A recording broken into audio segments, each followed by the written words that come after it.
자, 그 교재에 보시면 그 한 장 넘겨서리 그 72페이지에 그 개 있는 그림 있죠, 개. 이 그림, 요거 있죠, 요거. 이 그림 완전 중요해, 이거. 72페이지에 보면 그림 3. 그림 3. 나오죠? 이게 원래 물리화학적으로 되게 중요한 내용인데 최근 영재학교에서 학교 내신으로 이거 많이 나오더라고요. 이거 다루는 학교들 되게 많더라고요. 대구에서도 그렇고 뭐 광주에서도 그렇고 많이 이거를 내신에 이 얘기를 묻더라고요. 네, 그래서 요거 그림 3 설명할 테니까 내가 그림을 쭉 그릴 거거든요. 뭐 따라 그려도 되고 아니면 여기 있는 이거 보고 여기다 간단하게 써도 되고. 네. 이거 한번 봅시다. 자, 빛의 영역대별로 약분은 쭉 표현을 해볼 거거든요. 한번 써보는 게 좋겠어요. 이렇게 쓰면서 이렇게 나만의 표로 이렇게 정리를 하는 게 좋거든요.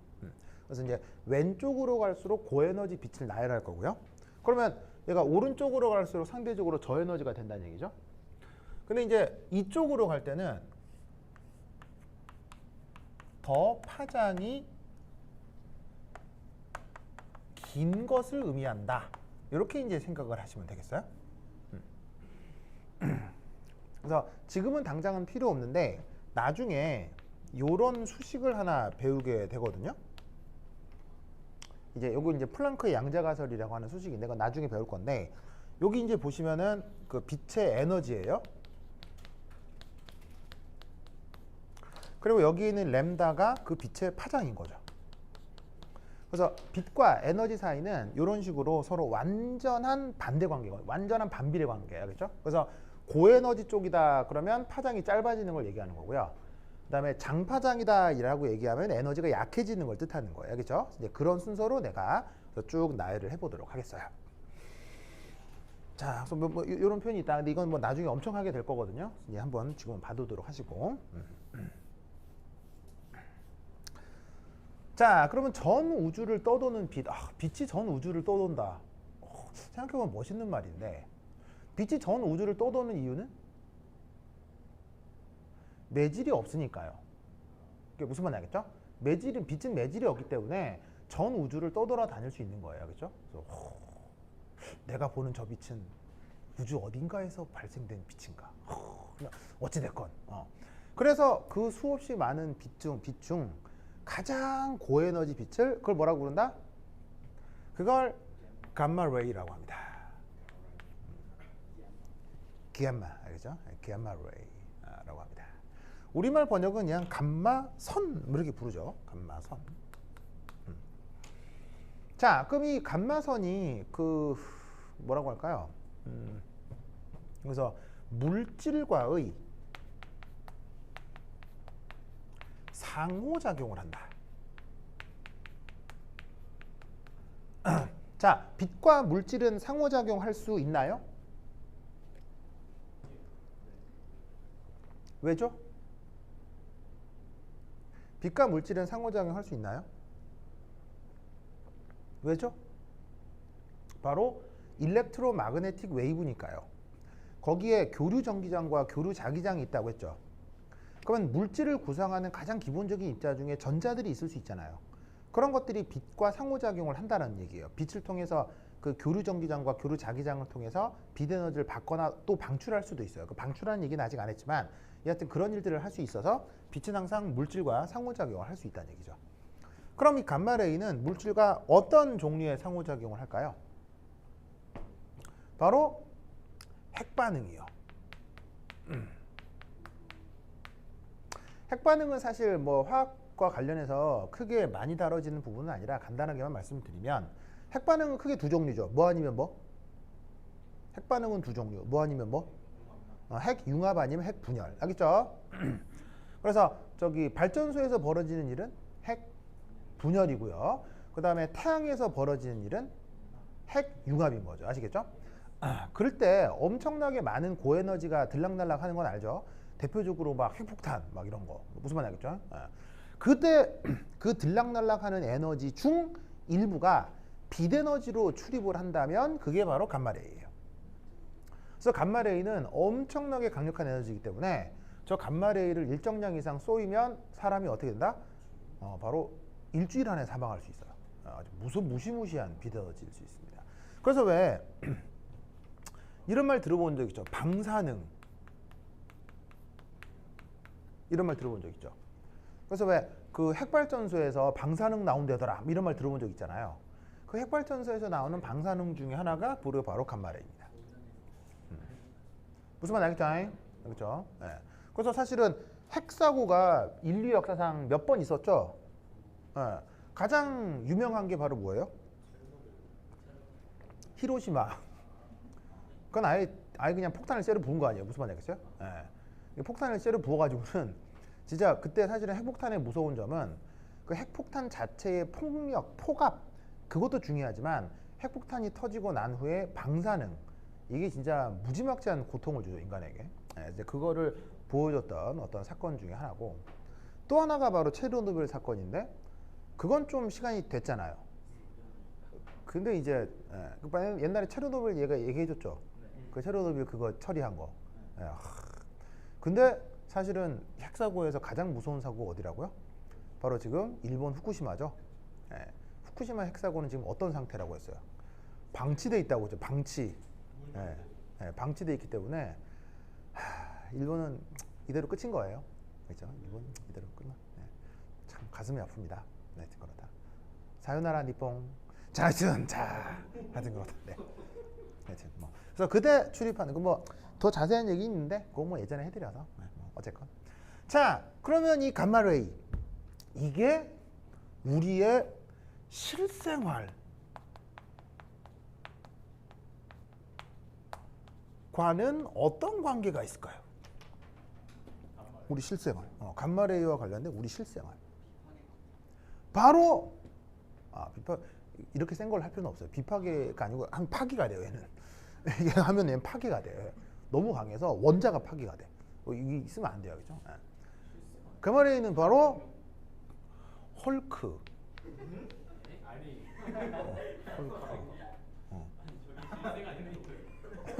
브루스 배너 박사요. 브루스 배너 박사는 헐크는 우리와 함께 하잖아요. 브루스 배너 박사 원래 직업이 생화학자죠. 생화학자예요. 생화학자인데 뭐 연구하다가 생물학과 감마레이의 관련성 없어요. 없어요. 그런 거 없어요. 생물에다가 감마레이 있으면 다 뒤져요. 알겠어? 없어. 이상한 걸 연구한 거야 사실은. 이상한 걸 연구하니까 이상한 게 된 거야. 이게 무슨 말 알겠어요? 생화학자라서 생명체와 감마레이 연구 뭐 하다가 자기 이상하게 변한 거예요. 무슨 말 알겠어요? 그래서 감마레이를 쏘다가 이게 좀 이상하게 되면 이렇게 된다. 이럴 수 있다. 알겠죠? 네, 하여튼 그렇다. 자, 그다음 감마레이보다 약간 약한 거. 뭘까요? 감마레이보다 약간 약한 거. 그걸 엑스레이라고 합니다. 엑스레이.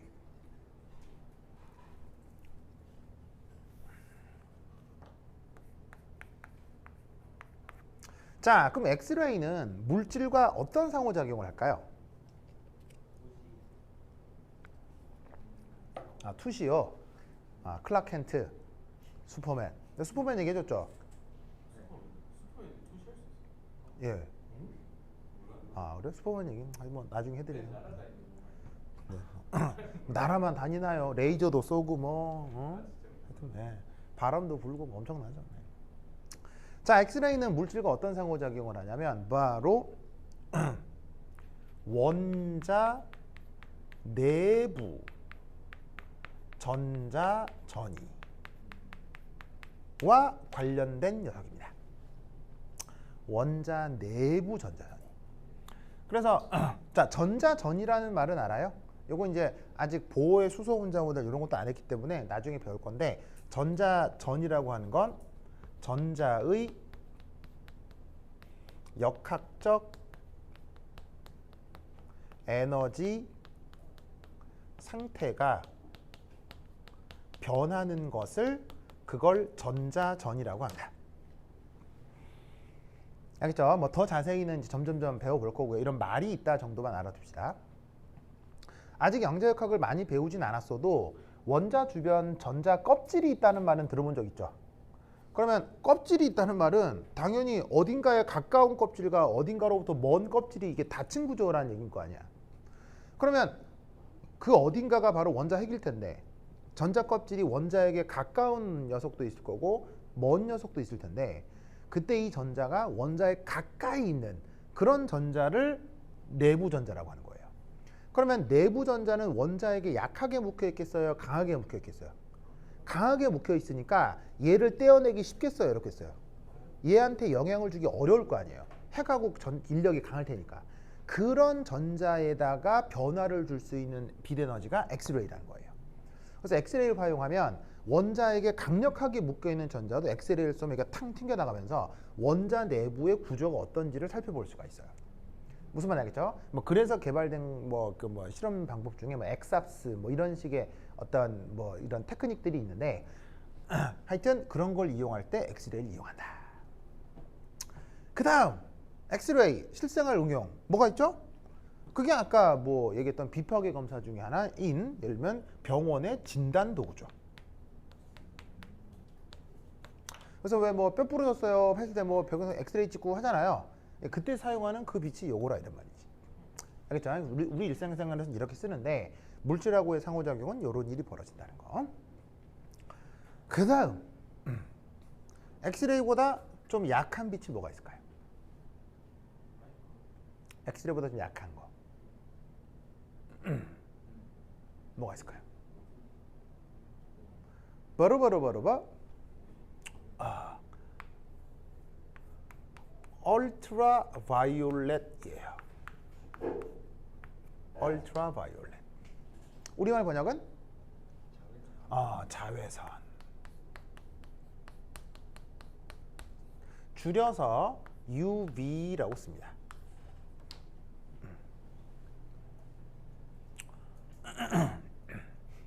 아시겠죠? UV. 그 다음 이 UV보다 좀 약한 빛을 또 뭐라고 할까요? 그걸 바로 비저블이라고 합니다. 비저블. 우리말 번역은 가시광선.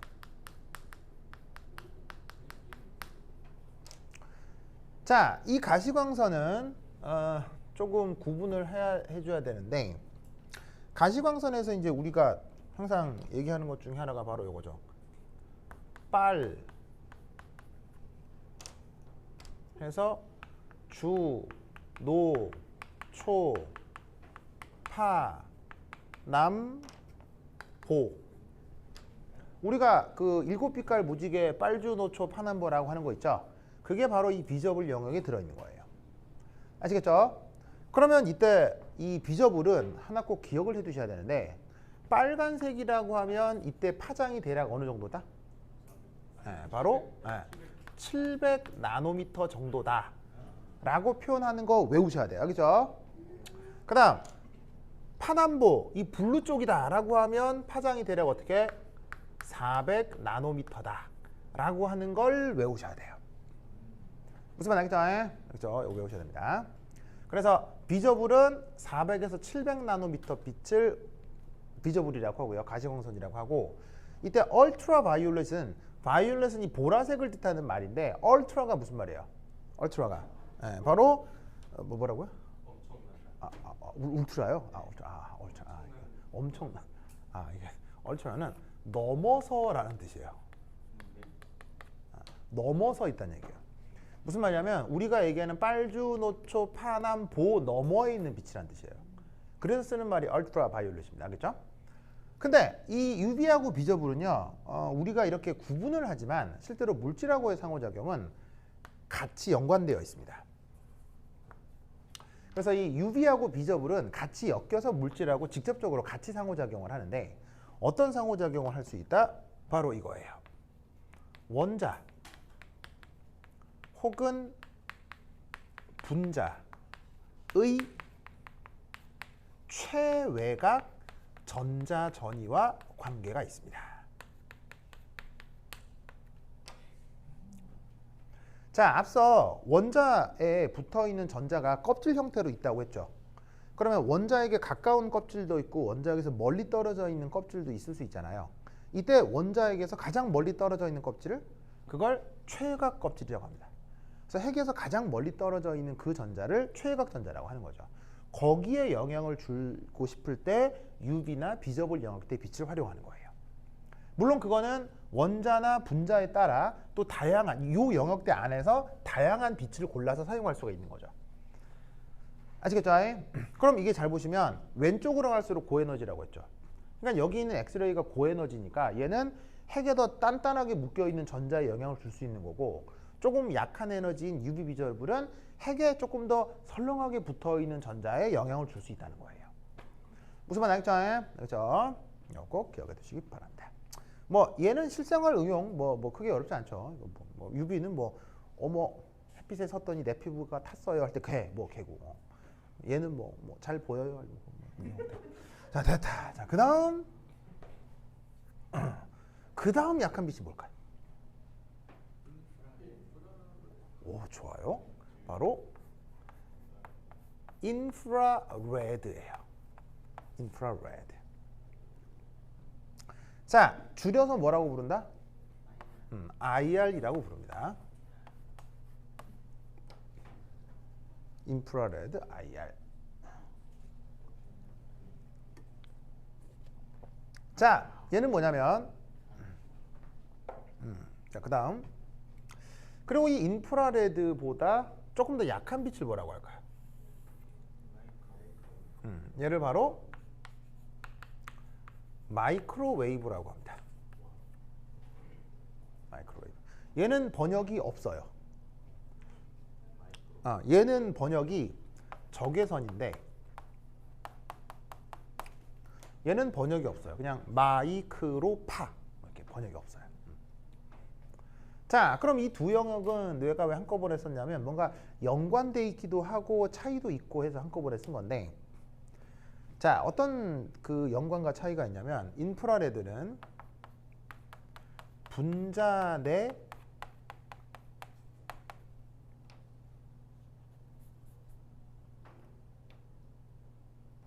분자 이렇게 쓰자. 무엇? 마이크로웨이브는 분자 무엇? 분자 관련 무엇? 분자 관련 무엇? 입니다. 그러면 이 두 자리에 들어갈 것 하나는 회전, 하나는 진동. 자, 둘 중에 어디에 넣어 들어가야 될까요?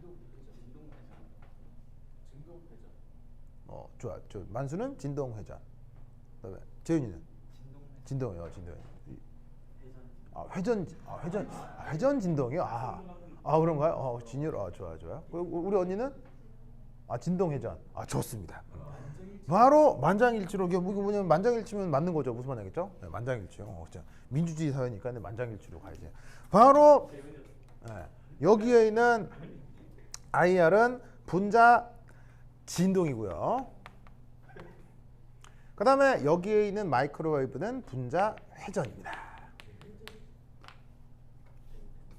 자, 예를 들어 어쩌겠다는 얘기냐면 예를 들어 뭐 요런 분자가 있다고 칩시다. 무르 분자 아시겠죠? 무르 분자. 자, 이 무르 분자와 관련된 진동이다. 이게 뭐냐면 이렇게 한다는 얘기인데, 뭐 진동도 사실은 다양합니다. 다양한데 얘를 가지고 뭐 이렇게 하겠다는 얘기예요. 이게 산소 수소 결합이 있잖아. 그 산소 수소 결합을 어떻게 할 거냐면 여기 있는 이 수소를 이쪽으로 쥐어 뜯어. 산소는 가만히 있고. 그리고 이때 여기에 있는 이 수소는 이쪽으로 밀어내고 이 산소는 이쪽으로 미는 거야. 산소는 이쪽으로 미는 거야. 그러니까 변이를 약간씩. 그러니까 뭐 어떻게 했다는 얘기냐면 이렇게 하겠다는 얘기라고. 이게 무슨 말이야? 그래서 스트레칭 시키는 것처럼 얘를 한쪽은 쥐어뜯고 한쪽은 줄이고 막. 근데 여기서 나타나는 중요한 성격은 왜 이렇게 하냐면 이렇게 했을 때 이제 바로 무게 중심을 변치 않고 진동을 시키는 방법이에요. 그러니까 예를 들어서 얘는 가만히 있는데 얘만 이동하면 무게중심이 변하잖아요. 근데 얘가 이쪽으로 이동하는데 얘네들이 반대쪽으로 이동을 해줘야 무게중심이 계속 일치를 하겠죠. 그래서 무게중심이 일정한 상태에서의 진동, 이런 걸 기준진동이라고 하는데, 뭐 여하튼 그건 나중에 배워보도록 하고, 이런 식의 산소, 수소 등 뭐가 됐건 원자와 원자 사이 화학결합이 있을 건데, 그 화학결합의 길이 자체가 실제로 변하는 이런 타입의 움직임을 진동이라고 한다고. 알겠죠? 근데 이제 회전은 뭐냐면, 회전은 어떤 대상인데 얘를 이렇게 하게, 이게 회전이야. 이게 회전. 알겠어요? 그러니까 쉽게 얘기하면 IR을 여기에 탁 조이면 이런 화학결합에서 산소하고 수소의 결합이 이런 식으로 결합 길이가 변할 수 있다는 걸 뜻하고, 마이크로웨이브를 쪼이면 얘가 어떻게 된다? 가만히 있다가 뱅글뱅글 돈다, 이런 얘기인 거지. 그럼 이때 아까도 얘기했듯이 이리 갈수록 고에너지고 이리 갈수록 저에너지라고 했죠. 그럼 지금도 보시다시피 뭘 할 수 있냐면, 분자와 관련된 회전보다는 분자와 관련된 진동이, 이게 조금 더 고에너지라는 걸 알 수 있죠. 왜죠? 왜 회전보다 진동이 당연히 더 고에너지 상태일까요? 그걸로 사실은 진동이다 회전이다를 판단하는 거예요. 그 뭐냐면, 근본적으로 분자 안에서 벌어질 수 있는 여러 가지 움직임 중에 진동 모션과 회전 모션이 있을 수 있는데, 둘 중에 진동이 더 고에너지이기 때문에 여기 채워 들어가는 거예요. 그걸 어떻게 설명하냐고요? 왜 진동이 더 고에너지냐고요?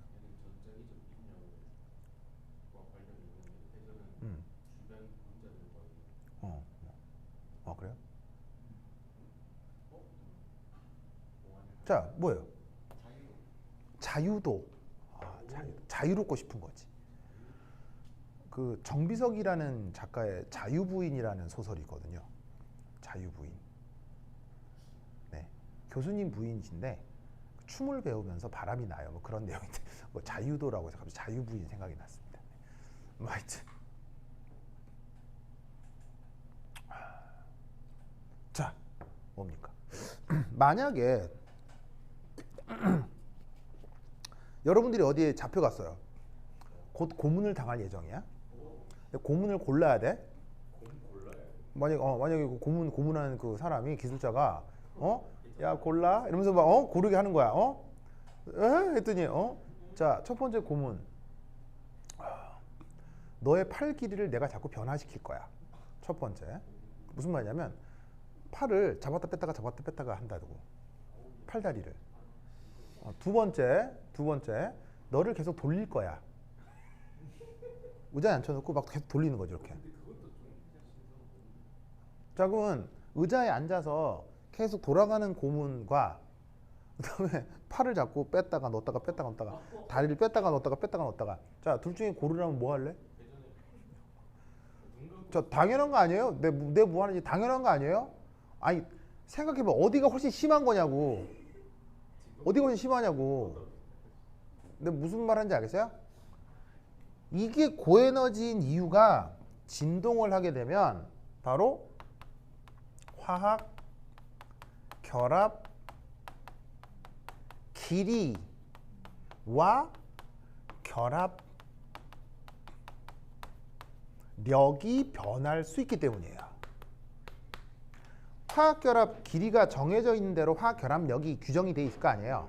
근데 그걸 외부에서 진동을 시킨다는 얘기는 정해진 화학결합을 더 강하게도 더 약하게도 변화시킬 수 있다는 얘기니까 훨씬 더 고에너지가 되는 거죠. 하지만 회전을 한다고 해서 결합 길이가 변해요, 안 변해요? 웬만하게 회전에서는 길이까지 변할 수는 없잖아요. 근데 무슨 말인지 알겠어요? 예를 들면 뭐 김연아 선수가 이게 슉 도는데 팔이 막 쫙 길어져가지고 관절속까지 다 왔어. 막 이상하잖아. 무슨 말 알겠어요? 김연아 선수 알고 봤더니 루피 막 이러면서 막 고무고무 김연아 이게 이상하잖아. 무슨 말 알겠어요? 트리플 악셀 루피 이게 이상하잖아. 무슨 말 알겠어요? 이상하니까 하여튼 회전을 할 때 길이가 변하진 않아. 무슨 말 알겠죠?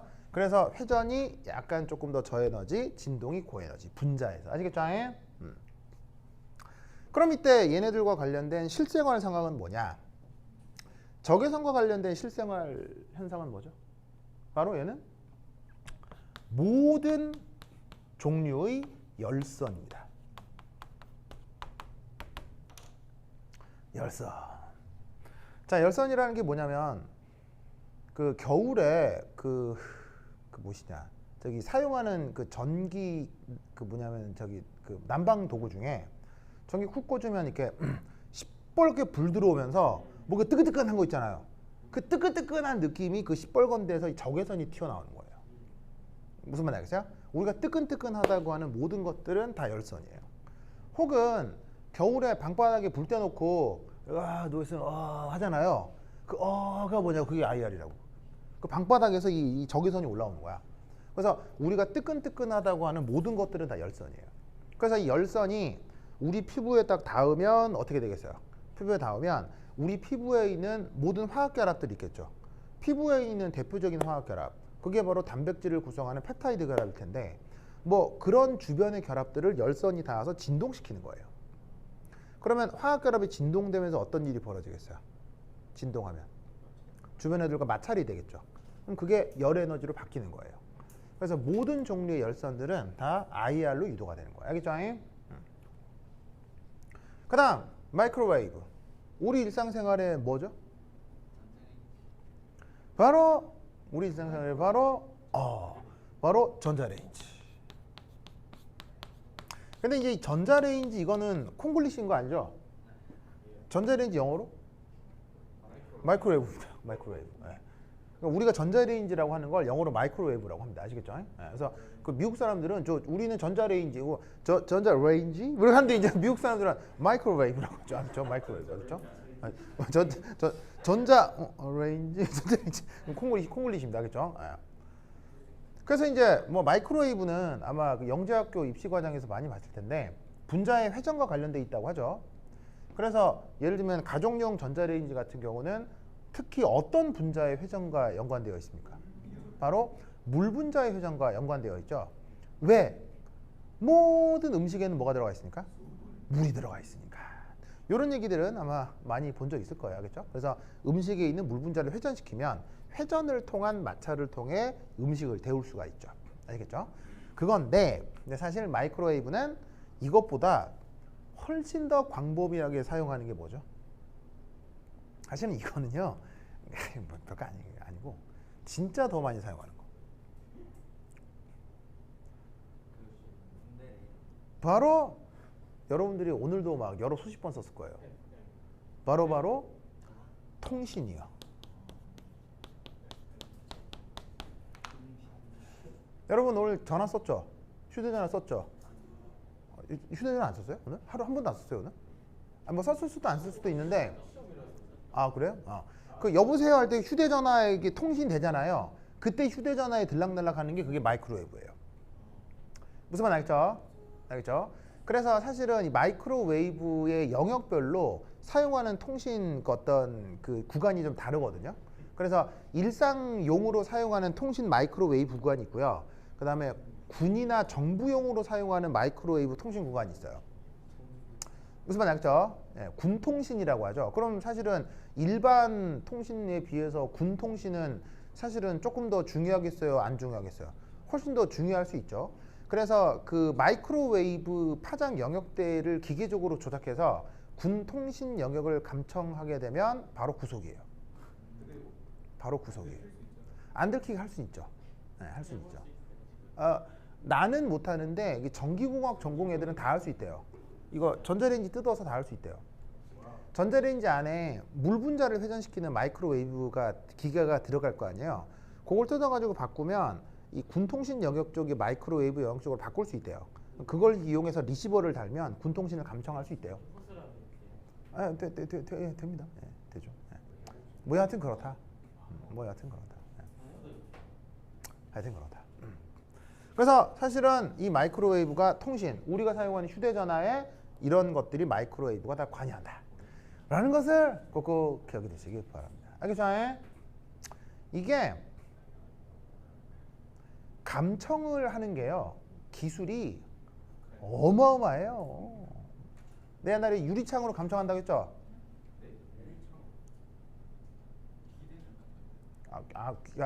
귀대면 감청된다고요? 그렇겠죠. 네. 감청 테크닉 중에 어떤 게 있냐면 옛날 이제 그 KGB가 CIA랑 냉전 시대 때 개발했던 건데 사람이 말을 하잖아요. 그럼 공기가 진동되겠죠. 그럼 공기 진동 때문에 누구도 진동하냐면요. 유리창이 진동해요. 그러면 쫙 바깥에서 유리창에다가 레이저 포인터를 딱 대면 그 레이저가 유리창 때문에 도플러 이펙트로 왔다 갔다 할 거 아니에요. 그걸 딱 잡아내면 유리창 안에서 무슨 말이 있는지 약간 바꿀 수 있어요. 거짓말 같겠지만 진짜 있는 테크닉이에요. 정보기관에서 많이 씁니다. 알겠죠? 알겠죠? 그래서 요거 통신. 그 다음 요거보다 조금 약한 거. 뭐? 라디오 웨이브.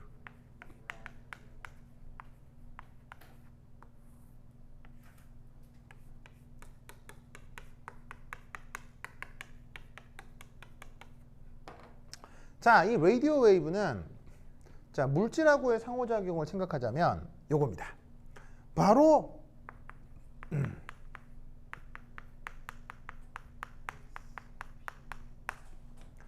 자, 이런 녀석과 알려져 있는데 이게 이제 뭐냐? 사실은 아직 양자역학을 안 해서 이 말이 조금 어색하겠지만 스핀이라고 하는 독특한 물리량이 있거든요. 이걸 이제 공교육 과정에서는 전자의 스핀이라는 것으로 먼저 배워요. 근데 이 독특한 물리량이 전자에만 있는 게 아니라 원자 핵에도 있을 수 있어요. 그 물리량이 역학적 에너지가 바뀔 수 있는데 그때 누가 에너지가 관여한다? 라디오 웨이브가 관여를 하는 거예요. 무슨 말인지 알겠죠? 그러면 여러 가지 어떤 물리적인 변화로부터 그 주어져 있는 대상의 특징들을 알아낼 수 있는데 그렇게 개발된 테크닉이 바로 NMR이라는 테크닉이에요. 그래서 뉴클레오 매그네틱 레조넌스라고 하는 녀석인데 이 녀석은 이제 나중에 배울 겁니다. 이런 뭐냐면 이제 특히나 유기 분자 구조를 뭐냐면은 유기 분자 구조를 결정해주는 아주 중요한 실험적 테크닉인데 어떤 실험 기구예요. 그래서 지금은 이제 당장 모르셔도 되고 이 NMR이라고 하는 게 나중에 뭔지 좀 자세히 배우게 될 겁니다. 그래서 사실은 이 라디오 웨이브와 관련된 이 NMR에는 사실은 지금은 좀 이해하기 어렵겠지만 이런 현상이 있다 정도만 알아두시면 돼요. 이 라디오 웨이브가 우리 일상생활에서 응용되면 그게 바로 MRI예요. MRI 들어본 적 있어요? 저 병원 가면 예를 들면 교통사고 나가서 하면서 찍는 거 있죠? 그거 MRI. 그게 보시다시피 여기서의 MR과 여기서의 MR이 같은 말입니다. 그래서 병원에서 진단하고 있는 진단 기구로 사용하고 있는 MRI 있죠? 걔가 사실은 라디오 웨이브를 활용해서 핵스핀 전이를 이제 구해내는 녀석인데 조금 더 자세한 얘기는 나중에 NMR 같은 거 배우면서 조금 더 자세히 해드리도록 하겠어요. 그리고 라디오 웨이브의 일상생활 응용 바로 그 유명한 AM, FM이요. AM, FM 알죠? 바로 라디오. 요즘 여러분 라디오 들어요? 네, 이게 라디오가 은근히 들으면 재밌습니다. 네, 그리고 이제 되게 멍 때리거나 멍 때리거나 아니면은 뭔가 일을 하는데 조금 지루할 때 그때 틀어놓으면 되게 좋거든요. 그래서 여러분들은 아직은 잘 모르겠지만 그 운전하시는 어른들은요 라디오 엄청 들어요. 정말로. 그래서 그때 뭐 AM이다 FM이다 하는 거 있죠. 주파수 맞추는 거 있죠. 그때 사용하는 게 요거. 알겠죠? 그래서 여기 주어져 있는 이 길다는 이 표 이걸 외워야 돼. 무슨 말인지 알겠죠? 외워야 돼. 알겠죠? 이게 이제 시험 문제 같은 데서는 어떻게 나오냐면 시험 문제에서는 빵꾸 채우기로 나와. 그러니까 예를 들면 쭉 써놓고 이게 군형을 딱 뚫어 놓는 거지. 그럼 여기 채워라 뭐 이런 식으로 나온다고. 알겠죠? 저기까지 이런 정도는 꼭 기억을 해두시기 바랍니다. 됐죠? 오케이 됐다.